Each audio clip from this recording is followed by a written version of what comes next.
Saudara, mari kita sekarang bersama-sama melihat firman Tuhan dari kitab Wahyu.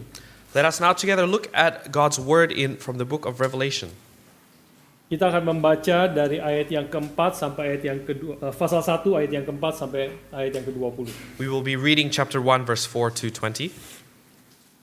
Saya akan membaca hanya satu kali di dalam bahasa Indonesia, We will be reading it once over in Indonesian, dan saudara-saudara yang berbahasa Inggris silakan mengikuti di dalam Alkitab saudara. and those with the English translation you may follow along in your own Bibles. Wahyu pasal yang pertama ayat yang keempat saya akan mulai, Revelation chapter 1 verse 4, the pastor will begin reading, dan saudara ayat yang kelima, and the brothers and sisters to read verse 5, dan kita bergantian sampai ayat yang ke-20. and we will read in turn until verse 20. Wahyu 1 ayat yang keempat. Dari Yohanes kepada ketujuh jemaat yang di Asia Kecil, kasih karunia dan damai sejahtera menyertai kamu dari Dia yang ada dan yang sudah ada dan yang akan datang, dan dari ketujuh roh yang ada di hadapan tahtanya.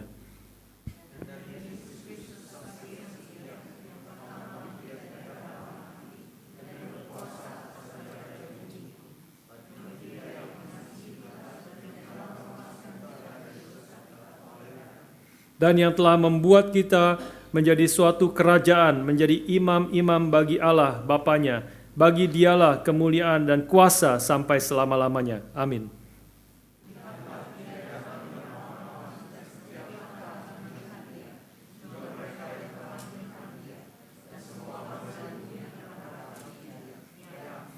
Aku adalah Alfa dan Omega, firman Tuhan Allah, yang ada dan yang sudah ada dan yang akan datang, yang maha kuasa.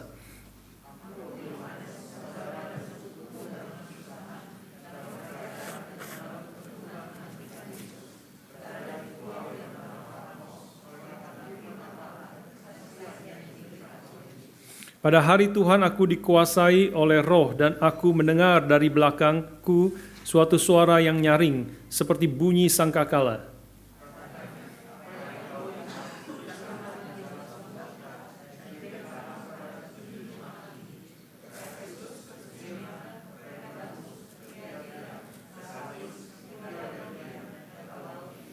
Lalu aku berpaling untuk melihat suara yang berbicara kepadaku, dan setelah aku berpaling tampaklah kepadaku 7 kaki dian dari emas.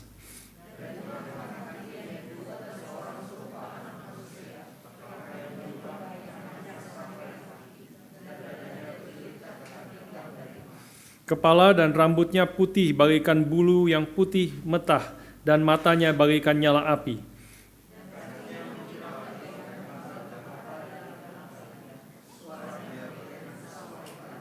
Dan di tangan kanannya ia memegang 7 bintang, dan dari mulutnya keluar sebilah pedang tajam bermata dua, dan wajahnya bersinar-sinar bagaikan matahari yang terik.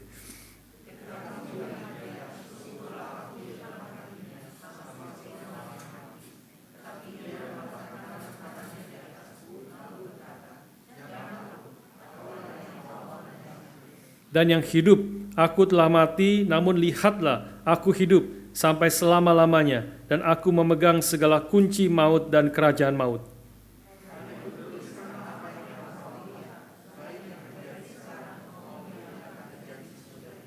Dan rahasia ketujuh bintang yang telah kau lihat pada tangan kananku dan ketujuh kaki dian emas itu. Ketujuh bintang itu ialah malaikat ketujuh jemaat, dan ketujuh kaki dian itu ialah ketujuh jemaat. Mari kita berdoa sekali lagi. Let us come in prayer once again. Firman-Mu sudah kami baca dan kami saat ini siap mendengarkan dan merenungkan firman-Mu ya Tuhan. Your word we have just read and are now about to contemplate on today, Lord. Kami sadar banyak hal yang kami tidak mengerti dari kitab Wahyu ini. We realize there are many things we do not understand in the book of Revelation. Ada banyak hal gambaran-gambaran yang sangat asing di telinga kami. There are many images that may be foreign to our ears. Karena itu kami memohon Roh-Mu yang telah mewahyukan kitab ini kepada penulis Alkitab. Therefore we ask for the Spirit who revealed your words to the writer of this book, supaya kami menerima dan mengerti dan mentaatinya. for us to be able to accept and to obey that. Kami mohon Roh-Mu yang kudus yang memimpin kami untuk mengerti akan gambaran-gambaran di dalam Alkitab yang boleh menguasai akan imajinasi kami. May the Holy Spirit lead us as we reflect on your word for Him to take over our imaginations. Sehingga kebenaran yang digambarkan di dalam kitab Wahyu boleh mendorong kami untuk hidup sesuai dengan kehendak-Mu. So that the truth made known in Revelation may push us to know you more.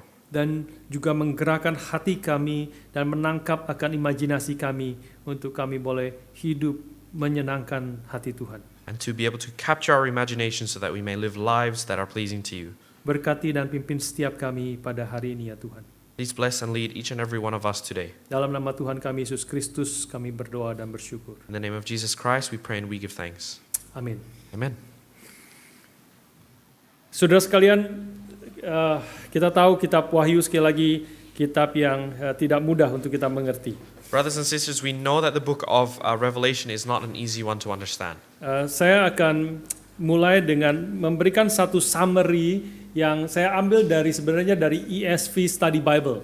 I'm going to begin with a summary that I have taken from the ESV Study Bible. Jadi ESV Study Bible adalah salah satu study Bible yang sangat bagus yang saya rekomen saudara kalau belum ada bisa beli atau saudara ikut katekisasi nanti setelah selesai sudah dapat. It's one of the ESV Study Bible is a very good version of the Bible that I recommend you to purchase, or if you would like a free copy, you can join our catechism class. Saudara sekalian, di situ dikatakan satu kalimat singkat tentang summary tentang apa yang menjadi inti daripada kitab Wahyu ini. And inside there contains a summary of what the book of Revelation stands for. ESV Study Bible mengatakan bahwa kitab Wahyu itu menyatakan peperangan rohani di balik segala hal yang dialami gereja. It is talking about the spiritual warfare that the church is experiencing. Jadi kitab Wahyu adalah menyatakan itu adalah reveal atau uncover tentang peperangan rohani di balik segala hal pergumulan yang dihadapi oleh gereja. The book of Revelation reveals the spiritual warfare behind a lot of the struggles that the church is facing. Di satu sisi peperangan antara Allah dan Kristus melawan setan dan pengikut-pengikutnya di sisi yang lain. One example is the war between God and Jesus and Satan and their followers. Yeah, against Satan and his follower. Yeah. Kita di sini di situ dikatakan bahwa kita diajarkan melalui kitab Wahyu ada kuasa atau power di balik penguasa-penguasa atau orang-orang tertentu yang menekan dan menganiaya gereja. We know that there are certain powers behind the sufferings of the church. Ada kuasa-kuasa juga yang menggoda gereja atau umat Tuhan dengan kekayaan ataupun dengan imoralitas ataupun dengan false teaching. There are powers behind the temptations to the church for immorality or power or even false teachings. Di dalam pertempuran yang bersifat kosmik ini, in this battle that is cosmic in nature, Kristus sesungguhnya telah menang melalui kematian dan kebangkitannya. Christ has already won through his death and his resurrection. Dan ini menjadi penghiburan yang besar di tengah-tengah peperangan yang sedang dihadapi oleh gereja. And this is a great comfort for the war faced by the church. Karena the war is won, but the battle is not over. Peperangan itu memang sebenarnya sudah dimenangkan oleh Kristus, tetapi pertempurannya memang belum selesai. Because the war has already been won by Christ, but the battle is not yet over. Sekaligus kitab Wahyu ini memberikan kepada kita warning tentang supaya kita tidak jatuh dan mengikuti akan ajaran-ajaran yang salah dan atau menyerah karena penganiayaan yang dialami oleh gereja. At the same time, the book of Revelation gives a warning for us not to fall into those false teachings or to give in to temptation. Dan juga mendorong akan gereja untuk terus setia dan tidak tergoda oleh dunia ini karena waktunya itu tidak lama lagi. And it pushes the church to be faithful and not to fall to temptation, for the time is not long. Itu ayat 1 dan ayat 3 itu mengingatkan dua kali menyebutkan dan sesungguhnya seluruh kitab Wahyu menegaskan ini adalah berita terakhir yang tidak lama lagi akan selesai seluruh apa yang terjadi dalam dunia ini. That is what verse 1 and verse 3 reminds us of twice, and that things will soon take place. Misalnya di ayat 1 mengatakan inilah wahyu Yesus Kristus yang dikaruniakan Allah kepadanya supaya ditunjukkannya kepada hamba-hambanya apa yang harus segera terjadi. In verse 1 it says, "The revelation of Jesus Christ, which God gave him to show to his servants, the things that must soon take place." Ayat yang ketiga juga mengatakan, berbahagialah ia yang membacakan dan mereka yang mendengarkan kata-kata nubuat ini dan yang menuruti apa yang ada tertulis di dalamnya, sebab waktunya sudah dekat.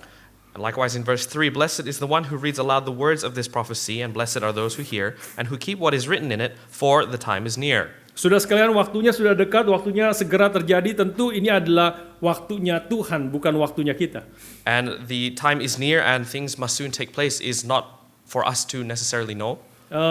Karena Alkitab mengatakan satu hari adalah atau 1000 tahun adalah seperti satu hari di hadapan Tuhan. Because the Bible has written down that 1,000 days are like one to the Lord. Sebaliknya 1000 tahun bisa menjadi atau satu tahun bisa, satu hari adalah 1000 tahun di mata Tuhan. And conversely, one day can equal 1,000 days to the Lord. Jadi bicara tentang waktunya yang segera, waktunya yang tidak lama lagi, itu berbicara tentang waktunya Tuhan yang dimana kita harus gereja didorong untuk setia dan menyadari memang waktunya tidak lama lagi. And so when it says the time is near, it is to encourage and to push the church to be faithful, for the time is near. Ada orang yang mengatakan sudah 2000 tahun ini ditulis, Tuhan Yesus juga belum datang juga. Some have said this was written almost 2,000 years ago and Jesus Christ still has not returned yet. Karena memang di satu sisi kita ini adalah waktunya Tuhan dan ini bukan waktu yang sesuai dengan pemikiran kita. Because from one side this is God's timing and not in accordance with what we think. Tetapi sisi lain juga waktu bicara tentang waktunya tidak lama lagi, kita tahu bahwa hidup kita itu tidak lama di dalam dunia ini. But on the other side, we also know when the time is near, we don't live very long lives on earth. Kalau Kristus belum datang kedua kalinya, maka kitalah yang akan segera datang kepada Dia.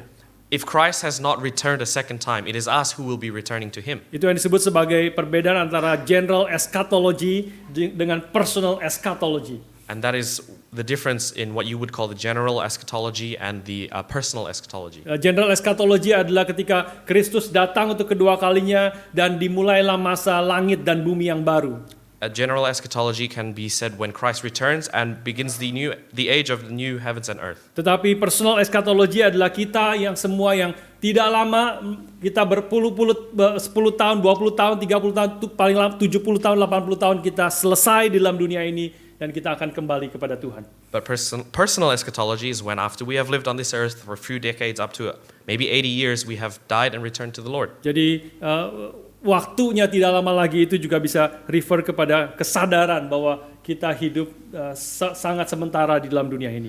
So the time being near can be interpreted as our time on earth not lasting very long. Saudara sekalian, dari summary yang diberikan oleh ESV ini saya coba dissect dan melihat beberapa prinsip lagi hari ini yang kita boleh pelajari untuk mendekati kitab Wahyu.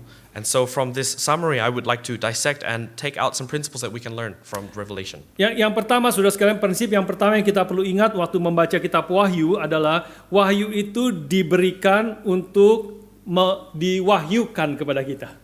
The first of which we should remember when we read the book of Revelation is that this book is given to reveal things to us. Nah, kata wahyu itu kita jarang sekali pakai kata wahyu. Wahyu itu adalah diterjemahkan sebagai penyataan atau revelation. So the word reveal can also be akin to the word revelation. Jadi revelation, the book of Revelation is given to reveal to us.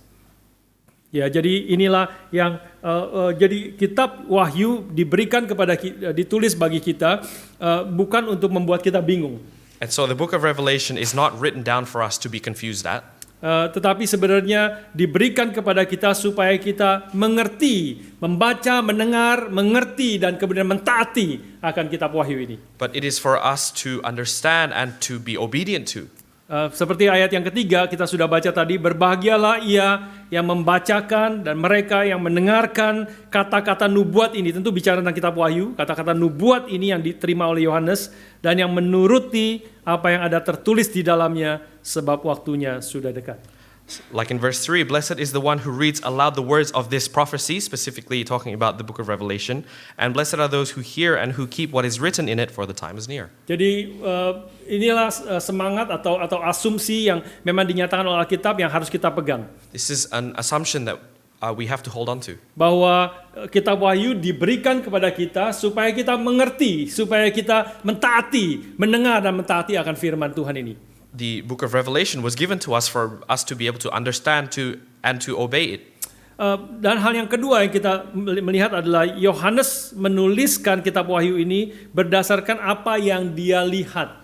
And the second thing that we can understand is that John, in writing this, wrote it based on what he saw. Ayat yang kedua misalnya mengatakan Yohanes telah bersaksi tentang firman Allah dan tentang kesaksian yang diberikan oleh Yesus Kristus, yaitu segala sesuatu yang telah dilihatnya.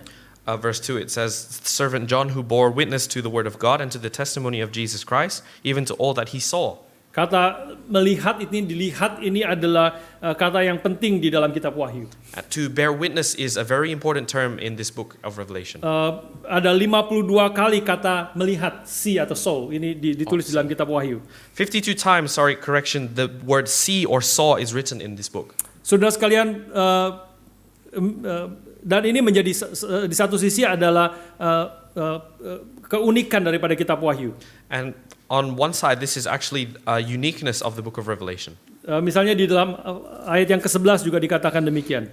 For example, in verse 11, it also says, apa yang engkau lihat, kata Tuhan kepada Yohanes, apa yang engkau lihat, tuliskanlah di dalam sebuah kitab dan kirimkanlah kepada ketujuh jemaat ini. This is the words of Jesus to John. Write what you see in a book and send it to the 7 churches. Jadi Yohanes menuliskan apa yang dia lihat. So John writes down what he sees. Jadi ini menjadi satu keunikan, bukan? Kalau kita melihat, menuliskan apa yang kita lihat, pasti kita beberapa orang yang melihat satu hal yang sama, kita bisa menuliskannya dengan berbeda-beda sebenarnya. And this is the uniqueness of this book in that when a few of us can witness the same event and we write what we see, we may end up writing different things. Itulah salah satu mengerti juga sebenarnya Injil sinoptik.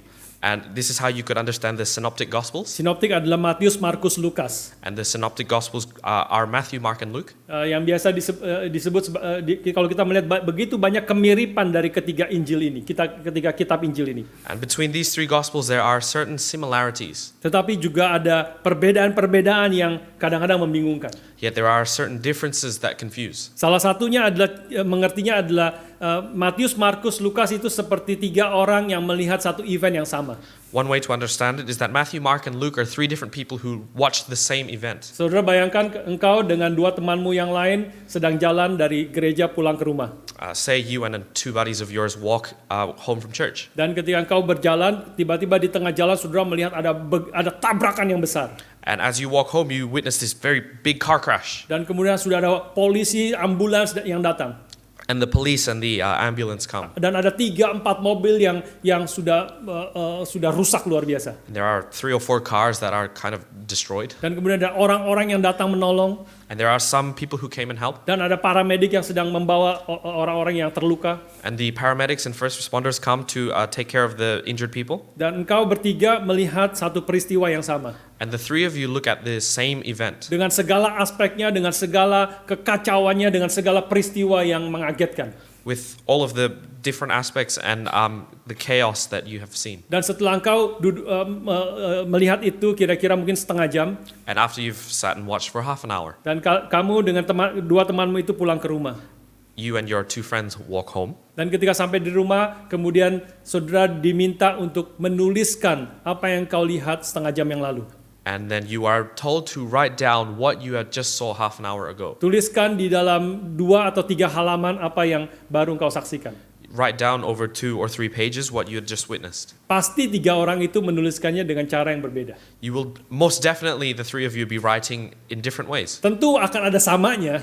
Of course, there are the things that are the same. Tentu tidak akan ada yang cerita tentang orang sedang berenang di beach. Of course, one of you is not going to be writing about some fellow at the beach. Tentu engkau akan berbicara tentang tabrakan yang terjadi yang kau lihat itu. You will be talking about the car crash. Tetapi aspeknya, penekanannya, cara engkau menceritakannya, apa yang menjadi penting, apa yang menarik perhatianmu bisa berbeda-beda di dalam 3 orang itu. But the certain emphases or what is important to you or what struck you will be different. Inilah yang saudara sekalian yang juga apa yang terjadi kepada Rasul Yohanes. And this is also what happened to the Apostle John. Ya, inilah kita tahu dan kita percaya hampir semua orang-orang evangelical reform percaya yang menulis kitab ini adalah Rasul Yohanes yang dibuang ke Pulau Patmos. And pretty much almost everyone agrees that this is the Apostle John being exiled into Patmos and who was the one to write it. Dan dia tidak menerima akan wahyu daripada Tuhan yang bersifat kata-kata, yang bersifat inspirasi yang dia tuliskan.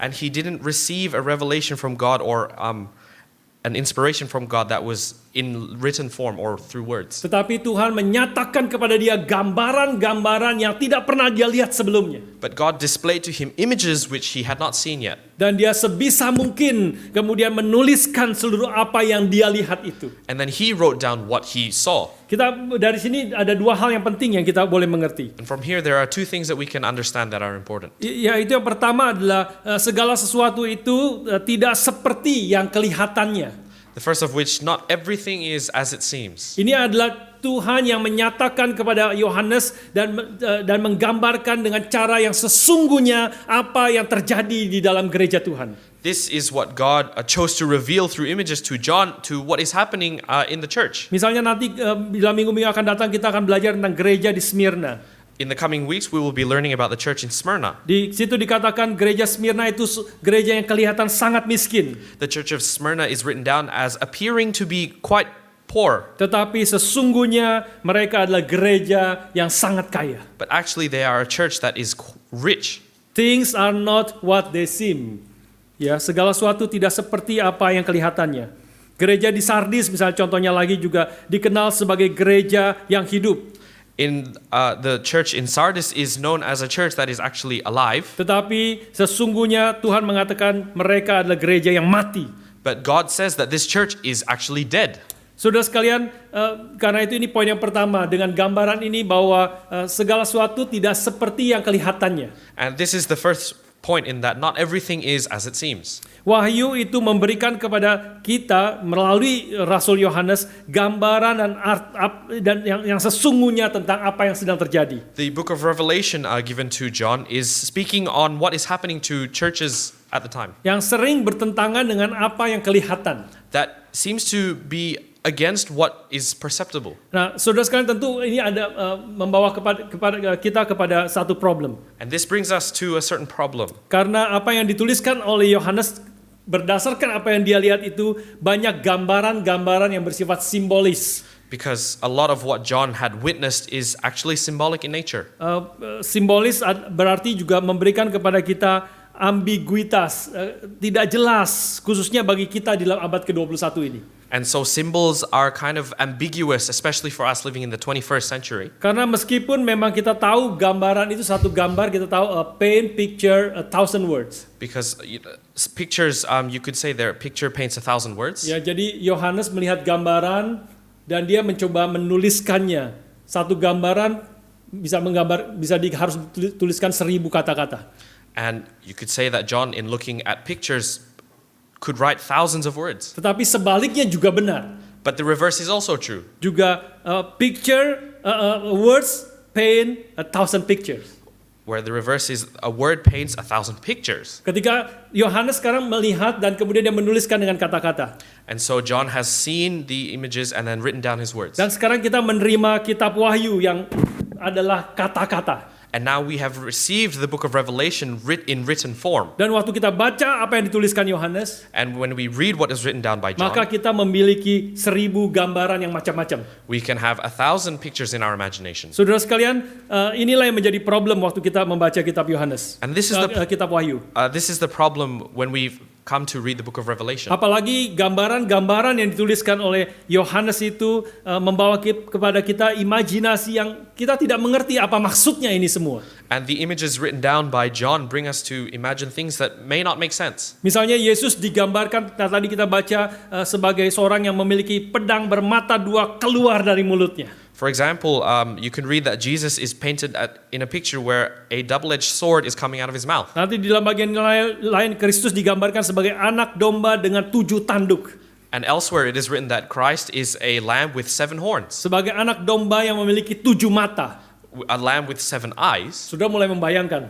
And you can try and imagine. Berarti anak domba keluar lidah pedang bermata 2. And so there's a lamb with a sword coming out of his mouth. Ada 7 tanduk, There are 7 horns coming ada out. 7 mata, di mana matanya? And you don't know where the 7 eyes are placed. Kita mulai bingung dan mulai kacau. And you start to get confused. Saudara sekalian, karena itu kita perlu sekali mengerti apa maksud daripada gambaran-gambaran itu. And so we have to understand what is meant by these images. Misalnya kita tahu pedang bermata 2 itu menunjuk kepada firman Tuhan. For example, we know that the double-edged sword is talking about God's word. Jadi apa yang dikatakan oleh Kristus ini adalah gambaran, bukan sungguh-sungguh pedang yang bermata 2, tetapi inilah seperti pedang bermata 2 yang sanggup membelah sumsum dan tulang, jiwa dan roh. And so we know that the word of God is actually written down as like a double-edged sword which splits bone and marrow and soul and spirit. Anak domba itu memiliki 7 tanduk, dan kita melihat seperti yang lalu kata 7 itu menunjukkan akan kesempurnaan atau kepenuhan. And so the 7 horns on the lamb, we know that the number 7 points to a certain completion. Maka 7 tanduk menunjukkan akan kekuatan anak domba itu yang sempurna. And so 7 horns points to a completion of the power of the lamb. Dan 7 mata itu kita perlu mengertinya sebagai mata Tuhan yang melihat secara sempurna, mengerti apa yang terjadi sesungguhnya di dalam gereja dan hati daripada umatnya. And these eyes symbolize God being able to see perfectly, clearly well what is happening in the church and in his people. Inilah yang kita perlu mengerti natur daripada kitab Wahyu. And we have to understand this is the nature of the book of Revelation. Karena Wahyu adalah merupakan tulisan dari apa yang dilihat oleh Yohanes. Because the book of Revelation is the written word of what John saw. Saudara sekalian, yang ketiga yang kita perlu mengerti adalah And the third thing that we should understand is karena kesulitan yang tadi dalam poin yang sebelumnya, karena itu kita perlu mengerti nubuatan-nubuatan gambaran di dalam kitab Wahyu berdasarkan terang nubuatan perjanjian lama. and so we have to understand the difficulties in the previous point under the light of the Old Testament revelations. Nah, ini juga sekali lagi menjadi kesulitan. Jadi untuk mengerti kitab Wahyu kita perlu sekali balik dan melihat apa yang dimaksudkan di dalam perjanjian lama. So this is another difficulty in that in order to understand the book of Revelation, you have to go through the Old Testament. Tetapi sesungguhnya kita melihat bahwa keutuhan daripada seluruh Alkitab. But truly you are able to see the unity of the Bible. Karena memang banyak sekali gambaran-gambaran di dalam kitab Wahyu sebenarnya sudah ada bahkan di dalam perjanjian lama. Because truly there are many images in the book of Revelation that have actually already existed previously. Misalnya binatang buas atau beast yang keluar dari laut yang dicatat di dalam Wahyu pasal 13. For example, the beast that comes out of the ocean in Revelation 13, chapter 13. Ya, merupakan gabungan dari 4 binatang besar di dalam Daniel pasal yang ke-7. Is actually an amalgamation of 4 animals written down in Daniel chapter 7. Jadi nanti ketika sampai situ mungkin kita harus melihat Daniel pasal yang ke-7. And so when we eventually reach that point, we may have to flick back to Daniel chapter 7. Yang lain adalah 2 saksi di dalam Wahyu pasal ke-11. Another example is the 2 witnesses in Revelation 11. Adalah 2 pohon zaitun di dalam Zakaria pasal yang ke-4. Are 2 olive trees found in Zechariah chapter 4. Dan ada banyak lagi sebenarnya gambaran-gambaran kitab Wahyu yang merupakan memiliki latar belakang dari perjanjian lama. And there's a lot of other images that you can read about in the book of Revelation whose background actually already appears in the Old Testament. Di sini saya mau mengatakan bahwa Wahyu adalah klimaks dari seluruh nubuatan di dalam perjanjian lama. What I would like to say is that the book of Revelation is the climax of the prophecies in the Old Testament. Kitab Wahyu itu menenun gambaran-gambaran di dalam perjanjian lama dengan limpah dan menyatakan penggenapannya di dalam kitab Wahyu ini. And it shows a very vivid image and its fulfillment. Jadi sesungguhnya memang sangat menarik waktu kita membaca akan kitab Wahyu. And so it's actually very interesting when you read the book of Revelation. Dan sekaligus sangat menantang karena kita dituntut juga boleh mengerti akan keseluruhan daripada seluruh Alkitab. And it calls us to understand the entirety of the Bible. Karena itu biarlah kita boleh belajar dan bersandar kepada Tuhan dan sungguh-sungguh kita mau bertumbuh dan mengerti akan gambaran-gambaran di dalam kitab Wahyu ini. And so may we study well and truly understand what God is trying to say to us through these images. Hal yang keempat, saudara sekalian, kita juga perlu mengerti akan pentingnya angka-angka di dalam kitab Wahyu. The fourth thing is that we need to understand the meaning of numbers in the books. Angka 7, angka 10, angka 12, dan kelipatannya itu merupakan angka yang penuh dengan arti. The number 7, the number 10, and the number 12, and its various multiples has great understanding. Secara singkat saja saya katakan seperti tadi, angka 7 adalah menggambarkan completeness atau perfection. Again, the number 7 represents completeness or even perfection, Seperti tadi 7 tanduk dan 7 mata dari anak domba. like the 7 horns and the 7 eyes of the Lamb. Dan kita mengetahui kitab Wahyu ini diberikan kepada 7 gereja. And the book of Revelation is written down for 7 churches. Dan kalau sudah memperhatikan di Asia Kecil, di mana gereja-gereja ini ada, sebenarnya ada gereja jelas lebih daripada 7 gereja yang ada di Asia Kecil. And if you see on a map of Asia Minor where these 7 churches are located, you can see that there are many more churches than 7. Tetapi kitab Wahyu ditulis kepada secara sengaja ditulis kepada 7 gereja saja. But the book of Revelation is very deliberately written down to the 7 churches. Ini 7 gereja ini mewakili akan seluruh gereja-gereja yang ada. And these 7 churches represent all of the churches that exist. Secara sempurna, secara representatif, inilah gereja yang kepadanya Tuhan ingin menuliskan kitab Wahyu. And in a complete but representative manner, this is how God wanted to write the book of Revelation. Angka 12 adalah angka untuk umat Allah.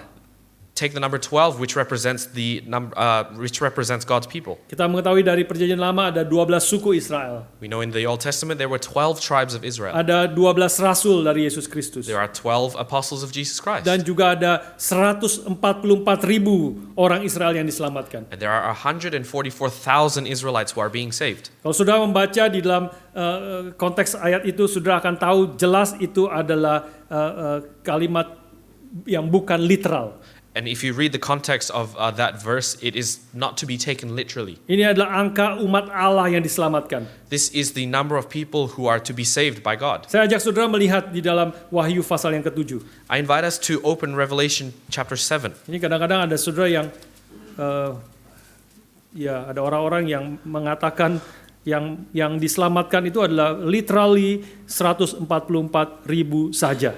There are certain people outside who say that the number of people who are to be saved by God is literally 144,000. Saya katakan itu pasti salah. And I can tell you right now that is definitely wrong. Bukan hanya kita melihat sejarah, ada jutaan mungkin miliaran orang-orang anak-anak Tuhan yang ada di dalam dunia ini. We can see throughout history there are billions of God's children on this earth. Tapi sesungguhnya kalau sudah baca saja di dalam Alkitab, di dalam kitab Wahyu, sudah akan langsung tahu itu pasti salah. But even reading the book of Revelation itself, you will know that it is wrong. Sudah membaca misalnya Wahyu 7 ayat yang ke-9. Take verse 9 of chapter 7. Ayat sebelumnya bicara tentang 12 suku Israel dan setiap suku ada 12.000. In the previous verses, you can see that there are the 12 tribes of Israel and there are 12,000 people from said tribes. Dan kemudian ayat 9 mengatakan demikian. And verse 9, it is actually said. Kemudian daripada itu aku melihat sesungguhnya suatu kumpulan besar orang banyak yang tidak dapat terhitung banyaknya dari segala bangsa dan suku dan kaum dan bahasa berdiri di hadapan tahta dan di hadapan anak domba, memakai jubah putih dan memegang daun-daun palem di tangan mereka. After this I looked, and behold, a great multitude that no one could number, from every nation, from all tribes and peoples and languages, standing before the throne and before the Lamb, clothed in white robes with palm branches in their hands. Jelas orang-orang yang tidak terhitung, artinya banyak sekali orang-orang yang diselamatkan yang termasuk adalah anak-anak Tuhan. So it's written down very clearly, a great multitude that no one could number of God's children. Itu salah satu prinsip yang kita perlu baca, yaitu kita sekali lagi itu untuk seluruh kitab, waktu kita membaca satu bagian mengertinya paling sedikit di dalam konteks daripada ayat-ayat itu. This is another principle that we should take home, in that when you read one verse, you have to understand the entirety of its context. Saudara sekalian, kalau kita kembali ke angka 7, maka kita melihat satu hal yang menarik di dalam pasal 1 ayat yang keempat. And so returning to the number 7, there is something interesting that we can see in back to chapter 1 verse 4. Di situ dikatakan dari Yohanes kepada ketujuh jemaat yang di Asia Kecil, kasih karunia dan damai sejahtera menyertai kamu dari Dia yang ada dan yang sudah ada dan yang akan datang, dan dari ketujuh roh yang ada di hadapan tahtanya. John, to the 7 churches that are in Asia, grace to you and peace from him who is and who was and who is to come, and from the 7 spirits who are before his throne. Nah ini kadang-kadang membingungkan juga kenapa ada 7 roh di sini. And so this is also confusing, and people have asked, why are there 7 spirits? Karena kalau melihat konteksnya kemungkinan besar ini berbicara tentang Roh Kudus. If you read the greater context, perhaps it is talking about the Holy Spirit. Khususnya kalau sudah melihat itu adalah pertama dari Allah, kasih karunia dan damai sejahtera dari Allah yang ada, yang sudah ada, dan yang akan datang. And from previously you can see the grace from God to you and peace from him. Dan ayat yang kelima, dan dari Yesus Kristus saksi yang setia. And verse 5 it says, and from Jesus Christ the faithful witness. Maka kemungkinan besar ini bicara tentang Roh Kudus, bukan dari Allah Bapa, ada Yesus Kristus, pasti ini bicara tentang Roh Kudus, bukan? And so you can extrapolate that perhaps this is talking about the Holy Spirit if you have God here and also Jesus Christ in the next verse. Mengapa ada 7? Apakah Roh Kudus ada 7 Roh Kudus? And so why is there 7 spirits? Is there 7 Holy Spirits? Itu ada yang menerjemahkan ada menjadi sevenfold of spirits. And there are 7-fold of spirits. Kita sekali lagi perlu mengerti angka 7 ini dengan latar belakang Perjanjian Lama. So you have to understand the number 7 with the background of the Old Testament. Ini adalah latar belakangnya adalah dari kitab Zakaria pasal yang keempat. And you can find the context in Zechariah chapter 4. Mungkin kita tidak perlu lihat hari ini. Perhaps we don't need to open that today. Saya akan mengatakan di sini bahwa penglihatan di dalam kitab Zakaria itu yang dinyatakan kepada Zakaria berbicara tentang 7 mata Tuhan yang menjelajahi seluruh bumi.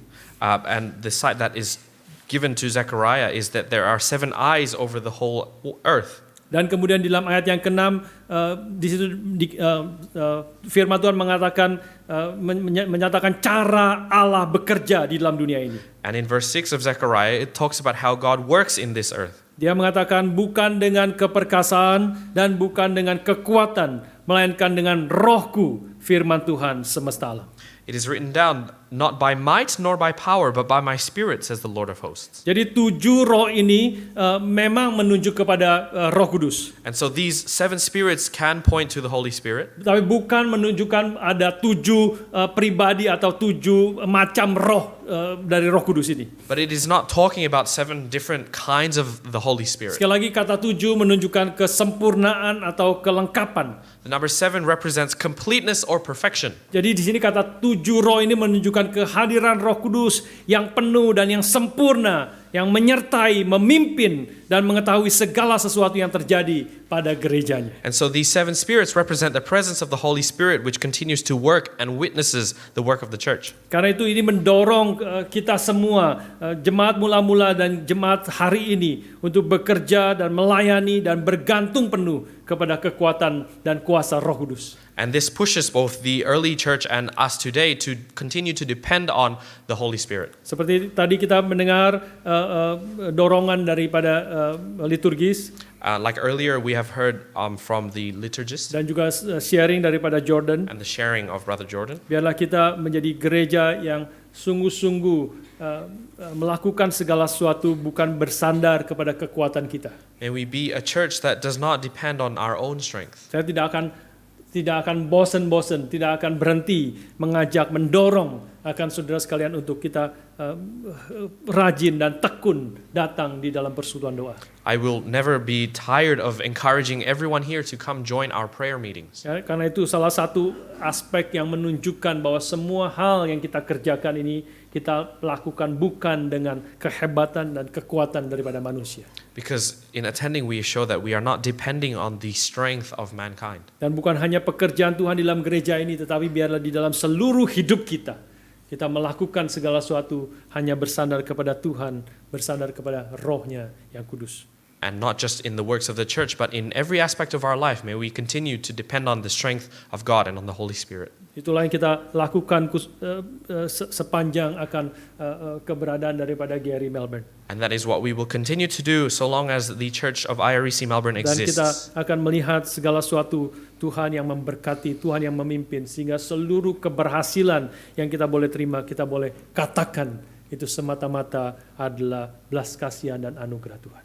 And so may God continue to bless and lead this church so that with each success we will say that this is only by God's grace and strength. Biarlah ini terus kita ingatkan sehingga menjadi gereja, ya, sehingga segala kesuksesan kita sadar ini semua harus membawa hormat dan kemuliaan bagi nama Tuhan saja. May we remember through all of our successes that all glory and honor belongs to the Lord. Karena Dia yang bekerja, Dia memberi kekuatan, Dia memimpin, Dia membuat kita berhasil, maka kemuliaan hanya bagi Dia saja.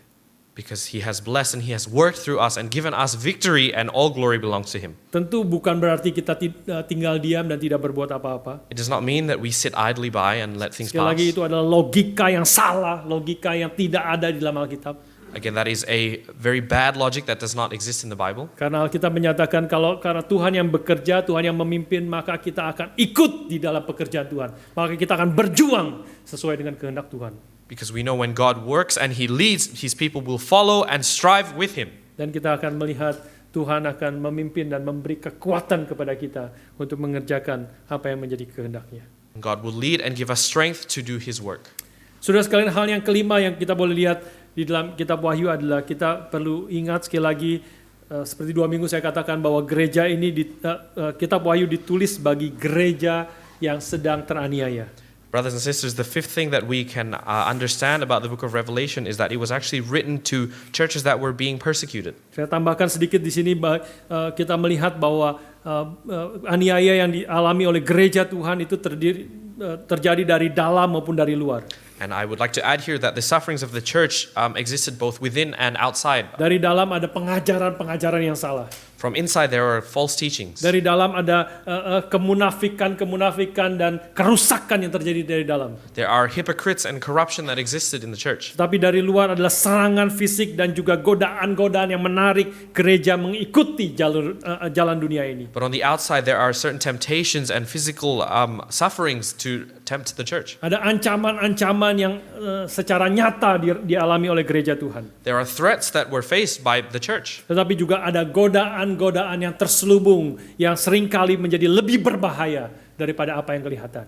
But there are actually hidden temptations that arguably are more dangerous than the very real and physical threats. Kadang-kadang kita berpikir bahwa aniaya, bahwa kalau gereja diancam, gereja ditutup, gereja dibakar, orang Kristen dianiaya, itu adalah kengerian yang besar. And we hear about churches suffering and Christians who suffer and churches that get burnt down. It's very scary. Dan memang sesungguhnya itu adalah satu tantangan yang besar. And that is also a very great challenge. Dan setiap saat, setiap waktu ada gereja Tuhan, saudara-saudara kita seiman di mana-mana tempat, di banyak negara yang setiap saat mengalami ancaman aniaya bahkan pembunuhan. At any moment there are God's children and churches who are suffering persecution and murder. Tapi bagi kita yang di negara demokrasi, di negara yang maju, kita merasa sangat aman dan nyaman. But for us here who live in in a democracy and in a kind of advanced civilization, we feel safe. Tapi sesungguhnya kita mengalami ancaman godaan yang in some sense itu lebih berbahaya daripada ancaman secara fisik. But we here experience a certain temptation or a threat that is arguably more dangerous than those physical threats in other Kalau kita places. mempelajari akan sejarah gereja, ketika gereja Tuhan dianiaya secara fisik, dibunuh, maka orang-orang Kristen pergi ke berbagai tempat ke seluruh dunia dan gereja makin berkembang, semakin dibabat, semakin merambat. And so if you read in the Bible, when churches face physical threats, they actually disperse and spread out and actually grow the church even more. And so the more that you try to push it down, the more that the church will actually grow. Tetapi gereja mulai menyusut, gereja mulai kehilangan kekuatan, gereja mulai ditinggalkan oleh umatnya, yaitu ketika gereja justru merasa nyaman di tengah-tengah dunia ini. When you read about when the church loses its members, when people leave, it's actually when they start to feel safe. Kita menjadi merasa tidak perlu Tuhan lagi karena segala sesuatu sudah ada dan nyaman dan aman di dalam dunia ini. We feel that we no longer need God because everything feels secure and again safe. Kitab Wahyu berbicara kepada dua macam ancaman ini. And the book of Revelation speaks to both kinds of threats. Baik aniaya secara nyata maupun juga godaan tarikan dunia yang secara subtle membawa kita meninggalkan Tuhan. The more blatant sufferings and also the more subtle temptations. Saudara sekalian, yang terakhir kita perlu melihat juga bahwa kitab Wahyu itu berbicara tentang kemenangan Allah dan Kristus yang sudah pasti terjadi. And finally, the book of Revelation is talking about the sure victory of Jesus Christ. Seluruh kitab Wahyu menggambarkan Allah yang duduk di atas tatahnya yang tinggi. The book of Revelation speaks of God sitting on the highest throne. Pasal pertama dua kali mengatakan dia adalah Allah yang ada dan yang sudah ada dan yang akan datang. Chapter 1 itself says twice that God is a God who is and who was and who is to come. Ayat yang ke-8 mengatakan aku adalah Alfa dan Omega, firman Tuhan Allah. Verse 8 says, I am the Alpha and the Omega, says the Lord God. Nah, kita sudah mulai makin familiar dengan kata Alfa dan Omega. And we have gotten more familiar with the words Alpha and Omega. Ya, khususnya kita sudah mulai familiar Alfa, Beta, Gamma, Delta dan sebagainya. Specifically the Alpha, Beta, Gamma, and Delta. Kita makin belajar akan alfabet Greka di dalam COVID ini. We continue to learn about the Greek alphabet during COVID. Tapi sudah sebenarnya ada banyak yang dilengkap dari setelah alfa, beta, gamma itu ada banyak sekali sampai terus kemudian lompat ke Omicron. But you can actually see in the Greek alphabet there are a lot of letters that they've skipped ranging from Delta to Omicron. Salah satu yang di skip adalah she. One that is skipped is she. Sudah tahu kenapa di skip? And do you know why it is skipped? Kemungkinan karena ada presiden yang tidak suka namanya disebut menjadi virus C. Because there's a certain president that doesn't want his name to be associated with the virus. Jadi lompat ke Omicron. And so they skipped to Omicron. Tapi mungkin belum selesai. Mungkin kita akan terus belajar ada varian-varian yang baru. Saya dengar tadi pagi sempat baca ada varian Omicron yang sub daripada Omicron. And it may even mutate to other variants. And I read just this morning that the Omicron variant has a sub-Omicron variant. Mungkin berakhirnya ketika berhenti sampai Omega. Maybe it will only end once we reach Omega. Kita bersyukur, saudara sekalian, Tuhan mengatakan, aku adalah Alfa dan Omega. And so we give thanks when it is God who says, I am the Alpha and the Omega. Alfabet yang pertama dan alfabet yang terakhir.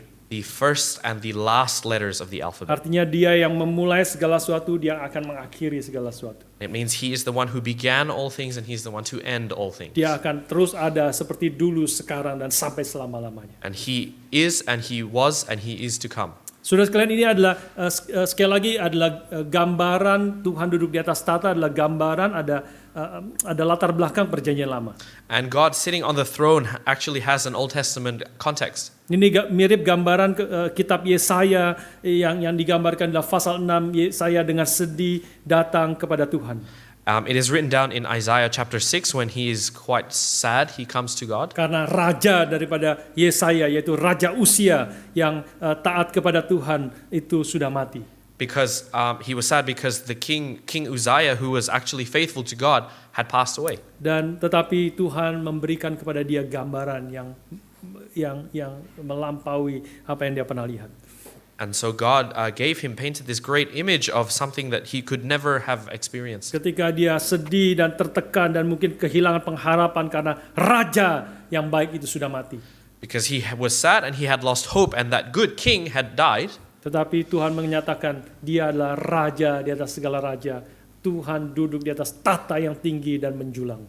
God says to him, he is the king above all kings and he sits on the highest throne. Dan itulah menghibur, menguatkan, dan memimpin Yesaya untuk melanjutkan akan tugasnya dan panggilannya di dalam dunia ini. And that comforted Isaiah into continuing his calling and his mission on earth. Dan kitab Wahyu juga penuh dengan pujian kepada anak domba Allah yang telah disembelih untuk menebus dosa umatnya. And the book of Revelation contains many praises for the lamb that was slain for the sins of people. Ayat-ayat yang tadi kita baca juga menggambarkan berkali-kali tentang kenyataan ini.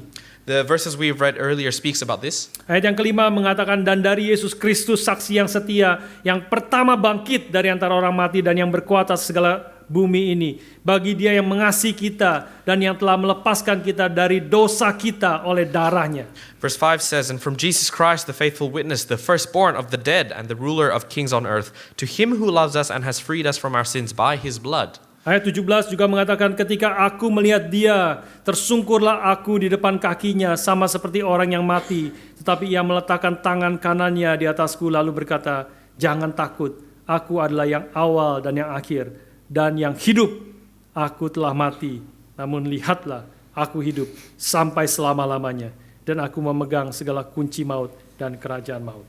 And verse 17 onwards, when I saw him, I fell at his feet as though dead. But he laid his right hand on me, saying, fear not, I am the first and the last, and the living one. I died, and behold, I am alive forevermore, and I have the keys of death and Hades. Kitab Wahyu menggambarkan Tuhan duduk di atas tata dan juga Kristus yang telah menang melalui kematian dan kebangkitannya.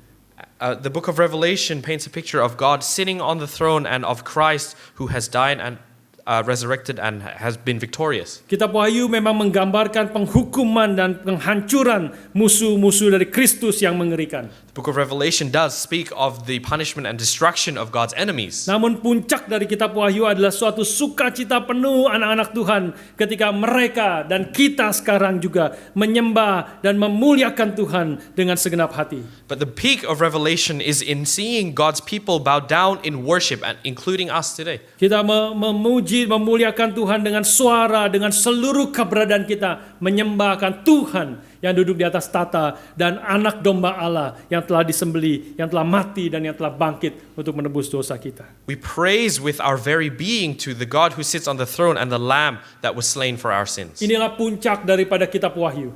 This is the peak of the book of Revelation. Yaitu seperti yang dinyatakan dengan singkat dan begitu tepat oleh Westminster Shorter Catechism. Which can be summarized very succinctly by the Westminster Shorter Catechism. Bahwa the chief end of man is to glorify him and to enjoy him forever. In saying that the chief end of man is to glorify God and enjoy him forever. Dan itu akan digenapi, dinyatakan dengan jelas dalam kitab Wahyu ketika umat Tuhan memuji, memuliakan, meninggikan Dia dan dipenuhi dengan sukacita yang berlimpah-limpah di hadapannya. And that is indeed written down and fulfilled in the book of Revelation in painting a picture of God's people worshiping and glorifying God and enjoying him.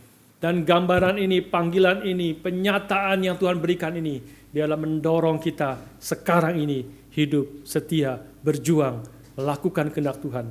Karena kita tahu bahwa the war is won, but the battle is not over.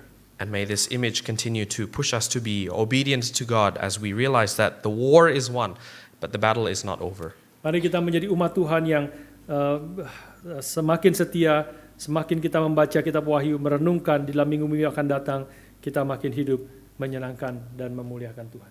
May we be a people as we continue to read and ponder on the book of Revelation, people who are obedient to God. Mari kita berdoa. Let us pray.